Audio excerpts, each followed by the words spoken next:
Alors on va étudier, on va essayer de trouver les formules correspondant à cet effet Doppler, hein. Donc on a vu dans la petite vidéo avec la simulation que la période reçue par le récepteur, c'est pas la même que la période de l'émetteur, ou la fréquence, hein. Vous pouvez utiliser les mêmes, euh, vous pouvez utiliser la fréquence ou la période. Nous on va utiliser la période pour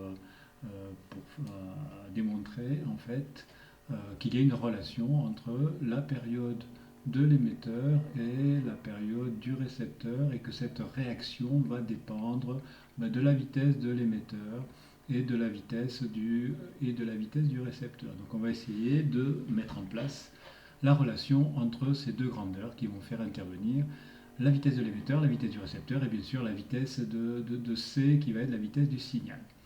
Alors on va faire le cas 1. Je vais supposer que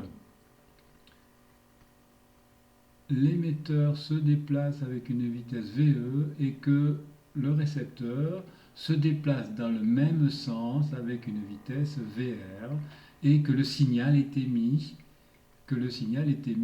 par l'émetteur, hein, je vais le représenter comme ça, il est émis dans ce sens-là. Donc je vais choisir un sens positif. Le sens positif, ça sera le sens du signal. Sens plus, c'est le sens du signal.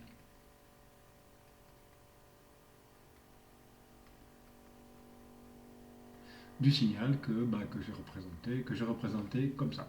Donc je vais imaginer que mon émetteur va émettre des signaux avec une période que j'appelle TE.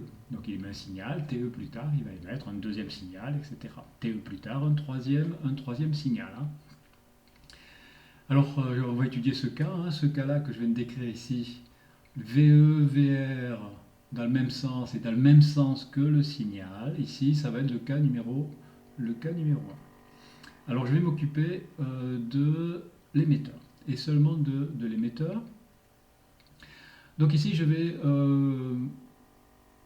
prendre un émetteur qui se déplace avec ma vitesse VE ici. Je vais pouvoir grandir un petit peu ici.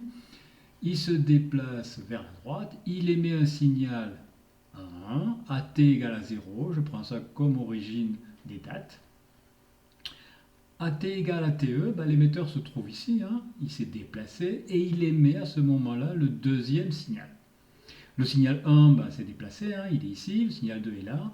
La distance ici par rapport à T0 parcourue par le signal 1, c'est C fois TE, ici. La distance parcourue par l'émetteur, c'est VE fois TE. Je peux, en faisant la différence ici de ces deux valeurs, je peux trouver la distance qui va séparer mes deux signaux 1 et 2. Donc cette distance, hein, c'est C moins VE fois TE.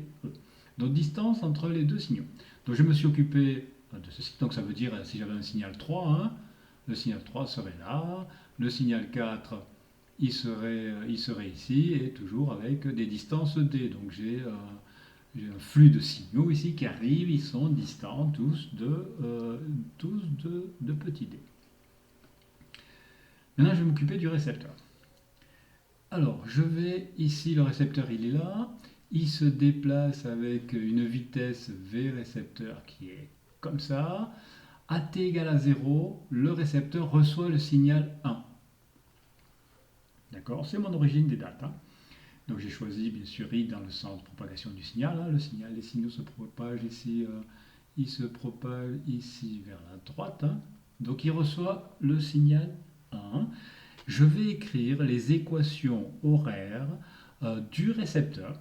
Donc XR de t, c'est égal à Vx du récepteur fois t plus x0. Donc ici, il est à l'origine du repère, hein, et comme la vitesse ici, c'est dans le sens positif, ici, je vais mon vecteur origine ici, mon vecteur petit i dans ce sens, donc l'équation horaire ici, c'est VR fois t. Ça, c'est cours de dixième, hein, équation horaire de mouvement rectiligne uniforme. Ici, j'ai écrit l'équation horaire du signal ici, du signal 2, Donc c'est égal à quoi? Donc il se déplace vers la droite avec une célérité qui est c, donc ça va être c fois t, hein, et puis moins d, parce qu'il se trouve ici à la distance d, avant, dans le sens négatif, hein, moins d. Donc ici, j'ai les deux équations horaires, l'équation horaire du récepteur et l'équation horaire du signal 2. Alors, quand 2 atteint R, ben ça veut dire que XR, alors il atteint R à TR, période du récepteur qui reçoit le signal là. Donc ça veut dire que XR à TR est égal à X2 à TR. Et donc ici, je vais avoir une équation. Je vais remplacer D par son expression que j'ai ici et on va calculer. On va calculer, et donc c'est ce que je fais là, hein. Donc VRTR est égal à CTR moins le D ici, qui est exprimé ici. J'arrange un petit peu tout ça et j'obtiens que TR sur TE, ben c'est C moins VE sur C moins VR, hein, et donc c'est égal à, j'ai divisé tout par C, généralement on l'écrit comme ça, hein, c'est égal à 1 moins VE sur C divisé par 1 moins VR sur C. Donc ça c'est le cas 1, hein, le cas 1 où l'émetteur et le récepteur se déplacent dans le même sens, avec des vitesses ici, et tel que le signal se déplace dans ce même sens ici. Donc voilà cette relation. Ça c'est le cas 1. Alors on va faire le cas, les autres cas, hein. Par exemple ce cas-là, mais le récepteur ici il va non pas aller vers la droite, il va aller vers la gauche, il va aller à la rencontre de l'émetteur. Qu'est-ce que ça va changer dans TR sur TE? Par exemple ici, le signal toujours vers la droite, mais l'émetteur peut se déplacer comme ça. Qu'est-ce qui va changer ici? Qu'est-ce qui va changer si l'émetteur se déplace comme ça et le récepteur se déplace comme ça? Donc on va essayer de trouver tous les cas de figure, il y en a 4, hein, ça c'en est un, et on va par la suite faire les autres cas de figure. Donc voilà pour ce cours sur cet effet Doppler.